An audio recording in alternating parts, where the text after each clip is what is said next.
வந்துள்ள உங்கள் அனைவருக்கும் இயேசு கிறிஸ்துவின் நாமத்தில் வாழ்த்துக்களையும் மகிழ்ச்சிகளையும் தெரிவித்துக் கொள்கின்றேன். ஏனென்றால் இது வாரத்தின் முதல் நாள். இந்த வாரத்தின் முதல் நாளிலே நாம் அனைவரும் பந்தியில் இணைவதற்காக, பந்தியின் மூலமாக நம் தேவனோடு கூட இணைவதற்காக இவ்விடத்தில் வந்துள்ளோம். எல்லாரும் உற்சாகமா இருக்கீங்களா? எல்லாரும் உற்சாகமா இருக்கீங்க தானே? கண்டிப்பா உற்சாகம் தான் இருக்கணும். ஏனென்றால் இது தேவனுடைய ஒரு நியமனம். தேவனுக்காக நாம் ஏறெடுத்துள்ள ஒரு படியாக இருக்கிறது. ஏனென்றால் கிறிஸ்தவனாக இருப்பது எளிதல்ல, கிறிஸ்துவோடு கூட இருப்பது எளிதல்ல, கிறிஸ்துவிற்காக வாழ்வது எளிதென்று எண்ணிவிட முடியாது. எனவே இந்நாளில் நாம் பந்தியில் இணைவதற்கு முன்பதாக பந்தியை குறித்ததான ஒரு சில வார்த்தைகளையும் வசனங்களையும் இங்கு பார்க்கவிருக்கிறோம். வேதாகமத்தை திருப்பிக் கொள்ளுங்கள். எபிரேயர் 9வது அதிகாரம், எபிரேயர் 9வது அதிகாரம் 15வது வசனம். எடுத்தவர்கள் வாசிக்கலாம். எபிரேயர் 9வது அதிகாரம் 15வது வசனம். முதலாம் உடன்படிக்கையின் காலத்தில் நடந்த அக்கிரமங்களை நிவர்த்தி செய்யும் பொருட்டு அவர் மரணமடைந்து அழைக்கப்பட்டவர்கள் வாக்குத்தத்தம் பண்ணப்பட்ட நித்திய சுதந்திரத்தை அடைத்துக் கொள்வதற்காக புது உடன்படிக்கையின் மத்தியஸ்தராயிருக்கிறார். பிரியமானவர்களே, இந்த வசனத்தின் வாயிலாக பார்க்கும் பொழுது பந்தி என்பது இயேசு தன்னுடைய இரத்தத்தினால் ஏற்படுத்திய புதிய உடன்படிக்கையாக இருக்கிறது. இந்த வசனத்தை ஒரு தடவை கூட வாசிப்போம். முதலாம் உடன்படிக்கையின் காலத்திலே நடந்த அக்கிரமங்களை நிவர்த்தி செய்யும் பொருட்டு அவர் மரணமடைந்து அழைக்கப்பட்டவர்கள் வாக்குத்தத்தம் பண்ணப்பட்ட நித்திய சுதந்திரத்தை அடைந்து கொள்வதற்காக புது உடன்படிக்கையின் மத்தியஸ்தராய் இருக்கிறார். அப்படி இருக்கும் பொழுது இந்த புதிய உடன்படிக்கை இரத்தத்தினால் ஆகிய ஒரு உடன்படிக்கையாக இருக்கிறது. பழைய ஏற்பாட்டு காலத்தை நீங்க பார்த்தீங்கன்னா, ஒரு உடன்படிக்கை எடுக்கும் பொழுது அங்கு இரத்தம் சிந்தப்பட வேண்டும், அங்கு இரத்தமானது சிந்தப்பட வேண்டியதாக இருக்கிறது. ஆனால் இங்கு புதிய உடன்படிக்கையிலே இரத்தம் சிந்தப்பட்டது. எப்படி ஃபாலோ பண்ணாங்களோ அதை அப்படியே ஃபாலோ பண்றாங்க. இரத்தம் சிந்தப்பட்டது. ஆனா ஒரு சின்ன சேஞ்சஸ். இந்த பழைய ஏற்பாட்டில் சிந்தப்பட்ட இரத்தம் ஒரு ஆட்டுக்குட்டியுடைய இரத்தமாக இருக்கலாம், ஒரு கடாவின் இரத்தமாக இருக்கலாம். ஆனால் இந்த புதிய உடன்படிக்கையில் சிந்தப்பட்ட இரத்தமானது, அந்த உடன்படிக்கைக்காக சிந்தப்பட்ட இரத்தமானது இயேசு கிறிஸ்துவனுடைய இரத்தமாக இருக்கிறது. யாருடைய இரத்தமாக இருக்கிறது? பிதாவின் ஒரே பேரான குமாரன் இயேசு கிறிஸ்துவனுடைய இரத்தமாக இருக்கிறது. கட்டாயம் அங்கு இரத்தம் சிந்தப்பட வேண்டுமா? கண்டிப்பாக அங்கு இரத்தம் சிந்தப்பட வேண்டுமா? ஏனென்றால் அங்கு இரத்தம் சிந்தப்பட்டது உத்தமர்களுக்காக அல்ல, உயர்ந்தவர்களுக்காக அல்ல, பாவம் என்றால் என்னவென்றே தெரியாதவர்களுக்காக அல்ல. இங்கு சிந்தப்பட்ட இரத்தம் பாவிகளுக்காக. எத்தனையோ புராண கதைகள் இருக்கும், புராண தெய்வங்கள் இருக்கும். புராண கதை, புராண தெய்வங்கள்னால என்னவா இருக்கும்? பொய். அப்படிப்பட்ட கதைகள்ல கூட அந்த கடவுள் யாருக்காக போராடுவாங்கன்னா நல்லவர்களுக்காக. அநேக புஸ்தகங்கள் வாசிச்சிருப்பீங்க. கதைகள் தான், கட்டுக்கதைகள் தான், இருந்தாலும் சொல்கிறேன். நல்லவர்களுக்காக, பரிசுத்தர்களுக்காக, தீங்குனா என்னன்னே அறியாதவர்களுக்காக கடவுள், ஆண்டவர், சாமி எப்படியும் சொல்லலாம், அப்படிப்பட்டவங்க வந்து ஹெல்ப் பண்ணதா பார்த்துருப்போம். ஆனா உண்மையான தேவன் யாருக்காக வராரு? உண்மையான தேவன் யாருக்காக வந்திருக்கிறார்னா பாவிகளுக்காக.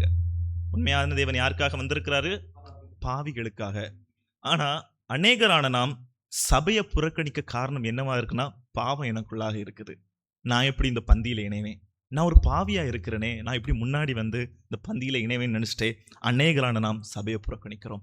ஆனா இயேசு கிறிஸ்து தன்னுடைய இரத்தத்தை அந்த புதிய உடன்படிக்கைக்காக சிந்துகிறார். அந்த புதிய உடன்படிக்கையில் இணைந்தவர்கள் யாராக இருக்கிறார்கள்னு பார்த்தா பாவிகள். ஏன்னா பாவிகள் தான் ரட்சிக்கப்பட வேண்டும். பாவிகளுக்காகத்தான் அவர் வருகிறார்.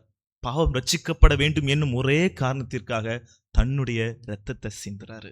அப்படி இருக்கும் பொழுது நமக்குள்ளாக பாவம் இருந்துன்னா நம்ம புறக்கணிக்க வேண்டியது சபையை அல்ல, புறக்கணிக்க வேண்டியது இந்த பந்தியை அல்ல. நாம் புறக்கணிக்க வேண்டியது பந்தியையும் அல்ல, சபையும் அல்ல. நாம் முன்வர வேண்டும். இந்த பந்தியின் வாயிலாக நம்முடைய பாவம் நம்மிடமிருந்து அகர வேண்டும், நம்மிடமிருந்து விலக வேண்டும். எனவே தேவன் பாவிகளுக்காக தன்னுடைய இரத்தத்தை சிந்தினார். நாம் பாவியாக இருந்தால் நமக்கும் ஒரு சான்ஸ் இருக்கு, அதை பயன்படுத்துவோம். வேதாகமத்தை திருப்பிக் கொள்வோம். எபிரேயர் 10வது அதிகாரம் 19வது வசனம் 20வது வசனத்தை வாசிக்கலாம். எபிரேயர் 10வது அதிகாரம் 19வது வசனம் 20வது வசனம் எடுத்தவர்கள் வாசிக்கலாம். ஆகையால் சகோதரரே, நாம் பரிசுத்த ஸ்தலத்தில் பிரவேசிப்பதற்கு இந்த வசனத்தை எல்லாரும் ஒருக்கா தெளிவா கவனிச்சுக்கிடுங்க. ஏன்னா நாம் பரலோக ராஜ்யம் போறதுக்கான ஒரு புதிய வழியை தேவன் இந்த வசனத்தின் வாயிலாக நமக்காக வச்சிருக்கார். வாசிங்க. ஆகையால் சகோதரரே, நாம் பரிசுத்த ஸ்தலத்தில் பிரவேசிப்பதற்கு இயேசுவானவர் தமது மாமிசமாகிய திரையின் வழியால் புதிதும் ஜீவனுமான மார்க்கத்தை நமக்கு உண்டு பண்ணினபடியால் அந்த மார்க்கத்தின் வழியாய் பிரவேசிப்பதற்கு அவருடைய இரத்தத்தினாலே நமக்கு தைரியம் உண்டாயிருக்கிறபடினாலும். யாருடைய இரத்தத்தின் வழியாக? இயேசு கிறிஸ்துவின் இரத்தத்தின்படி. இங்கே இரத்தத்தை தான் குறிப்பிடுறாங்க. இந்த வசனத்துல என்ன சொல்றாங்கன்னா, இயேசுவானவர் தமது மாம்சமாகிய திரையின் வழியாக புதிதும் ஜீவனுமான மார்க்கத்தை நமக்கு உண்டாக்கி கொடுக்கிறார். அது என்ன மார்க்கம்?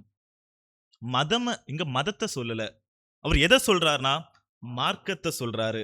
மதம் இங்கு குறிப்பிடப்படவில்லை. இங்கு மார்க்கமானது குறிப்பிடப்பட்டுள்ளது. மார்க்கம் என்றால் பாதை. அது யார் உண்டு பண்ணின பாதையாக இருக்க வேண்டும் என்றால் இயேசு கிறிஸ்து உண்டு பண்ணின பாதையாக இருக்க வேண்டும்.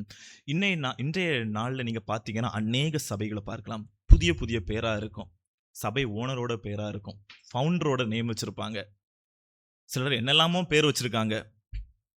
ஆனா தேவன் உண்டு பண்ணின சபை, தேவன் உண்டு பண்ணின மார்க்கம், வேதாகமத்தில் நின்று பேசுகின்றேன்.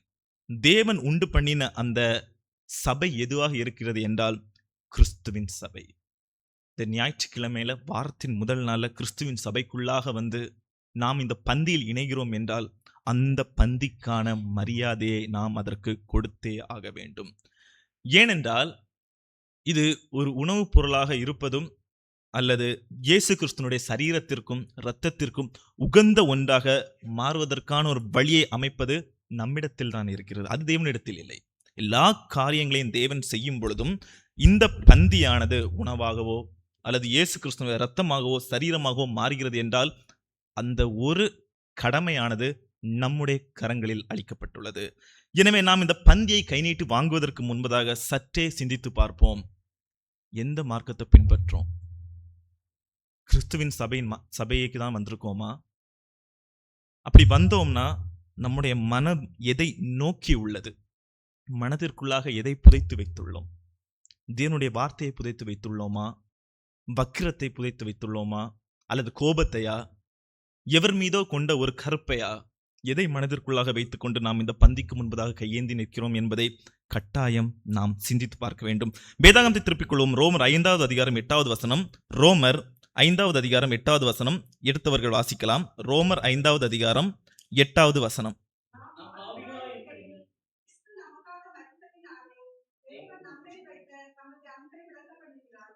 நாம் பாவிகளாய் இருக்கையில் கிறிஸ்து நமக்காக மரித்ததினாலே தேவன் நம்மேல் வைத்த தமது அன்பை விளங்க பண்ணுகிறார்.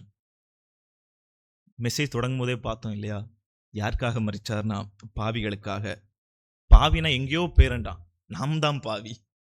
பாவின்னு சொன்ன உடனே அவன் பாவி, அவனுக்காக மரித்திருப்பார், இவள் பாவி, அப்படிப்பட்ட கதை வேண்டாம். நாம் தான் பாவி.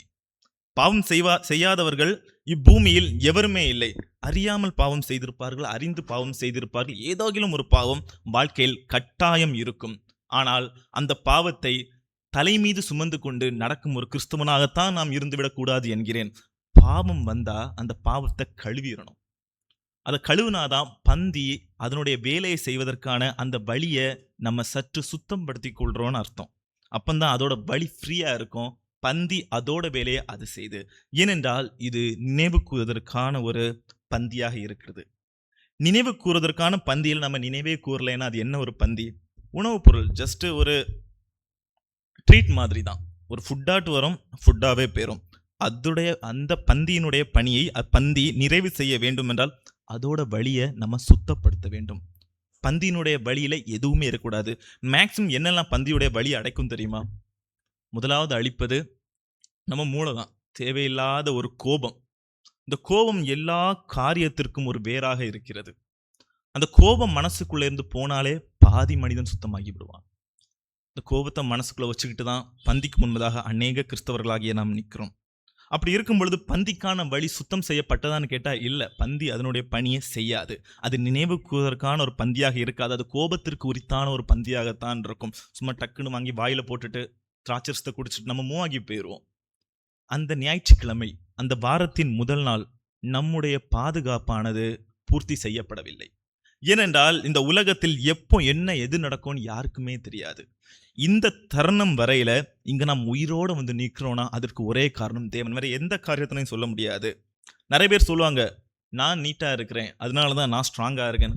அதெல்லாம் இல்ல. தேவன் செய்யாத ஒரு காரியம் நிகழாது. தேவன் எண்ணவில்லை என்றால் நம்முடைய உயிர் கூட இந்த இடத்துல நிற்காது. ஒரு சடலமாகத்தான் இருந்திருப்போம். எனவே தேவன் இல்லாத ஒரு காரியம் என்று ஒன்று கிடையாது. நாம் இந்த பந்தியில ஸ்ட்ராங்கா இருந்த மட்டும்தான் வாரம் வாரம் நமக்காக கொடுத்துருக்க அந்த ஒரு சேஃப்டியானது பூர்த்தி அடைகிறது. எனவே பந்தியை நம்ம சரியா எடுக்கலைன்னா அந்த வாரம் நாம் சபைக்கு வந்தும் அது பயனில்லை. சபைக்கு வந்தும் அந்த ஒரு காரியம் பூர்த்தி அடையவில்லை. அந்த வாரத்துக்கான பாதுகாப்பானது உறுதியாக இல்லைன்னு தான் சொல்லலாம். எனவே பந்தியை நாம் சரிவர எடுத்தால் மட்டும்தான் வாரம் வாரம் தேவனிடத்திலிருந்து நாம் பெற்றுக்கொள்ளும் அந்த பாதுகாப்பானது உறுதியடைகிறது. மேலும் ஒரு வசனத்தை கூட நாம் வாசிப்போமா? 1 பேதுரு 1வது அதிகாரத்தை திருப்பிக் கொள்ளுங்கள். 1 பேதுரு 1வது அதிகாரத்தை திருப்பிக் கொள்ளுங்கள். அதில் 18வது வசனத்தையும் 19வது வசனத்தையும் வாசிக்கவும். 1 பேதுரு 1வது அதிகாரம் 18வது வசனம் 19வது வசனம்.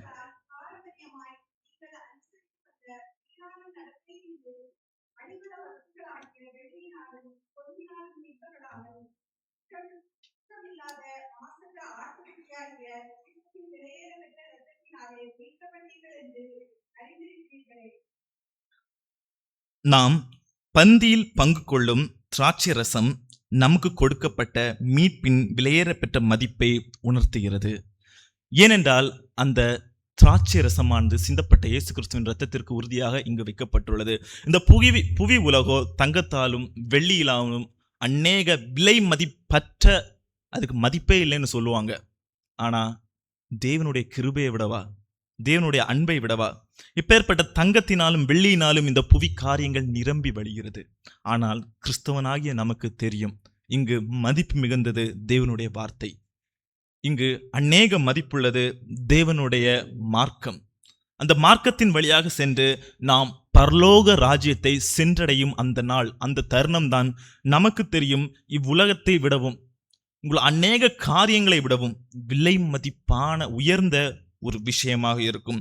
எனவே இந்த தங்கத்தின் மீதும் வெள்ளியின் மீதும் பொன் பொருட்கள் மீதும் கொண்ட ஆசை நிமித்தம் நம் உலக காரியங்களுக்குள்ளாக விழுந்து தேவனிடத்திலிருந்து விலகுகிறோம் என்றால் சற்றே சிந்தித்து பார்ப்போம்.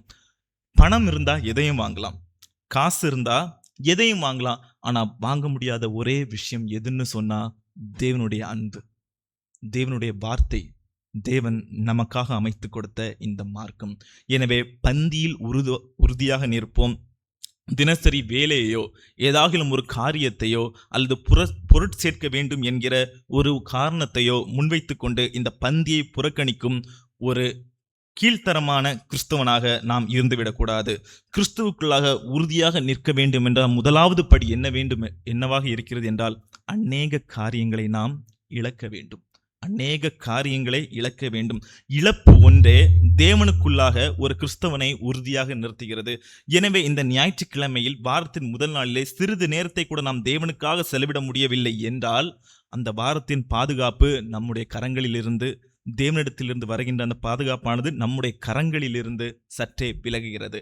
அந்த ஒரு வாரமும் பாதுகாப்பற்ற ஒரு மனிதனாகத்தான் இந்த உலகத்தில் நாம் உலாவிக் கொண்டிருக்கிறோம். எனவே வாரந்தோறும் தேவனை நினைவு கூறும்படியாக, இயேசு கிறிஸ்துவை நினைவு கூறும்படியாக இந்த பந்தியில் கட்டாயம் நாம் இணைந்து அந்த பாதுகாப்பை உறுதி செய்து கொள்வோம். தேவன் தாமே இந்த வார்த்தையில் அனைத்தையும் ஆசீர்வதிப்பாராக.